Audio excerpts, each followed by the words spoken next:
একঘেয়েমি আম খেতে আমার বাচ্চাদের একদমই ভালো লাগে না, আমারও ভালো লাগে না। তাই তো আজকে নতুন করে আমের একটা জুস তৈরি করছি। যদিও এই জুসটা অ্যাভেলেবেল, সবাই এভাবে আমার মনে হয় খায়, আর আমার কাছে এইভাবে জুসটা বেশি ভালো লাগে। তো এই যে আমি কিছু আম ধুয়ে নিলাম, ধুয়ে এবার একটু কাট করে নেব, মানে আমগুলোকে একটু কেটে টুকরো টুকরো করে নেব।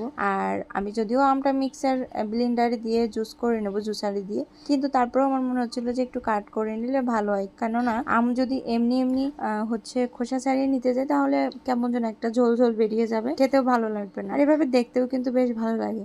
আর একটা জিনিস সবসময় মাথায় রাখতেই হয় যে দেখতে যদি সুন্দর না হয় তাহলে কিন্তু খেতেও ভালো লাগে না। এটা হচ্ছে 100% শিওর। আপনি দেখবেন যদি এলোমেলো খাবার থাকে সেই খাবারের প্রতি কখনোই আপনার রুচি আসবে না, কিন্তু যদি খাবারটা একটু গোছানো থাকে তাহলে দেখবেন খাবারটা সুন্দর না হলেও যেন আকর্ষণীয় করে তোলে খাবারটার কারণে। এই যে আমি আমগুলো সব কেটে নেওয়ার পর এরপর কিছু বরফের টুকরা দিয়ে দিয়েছি, আর দিয়েছি বিট লবণ, সাথে দিয়েছি একটু চিনিও, না হলে একটু টক টক লাগবে, আর কিছু জল অ্যাড করেছি। এরপর আমি ভালো করে একটু ব্লেন্ড করে নেব, মানেই তো জুস করে নেব।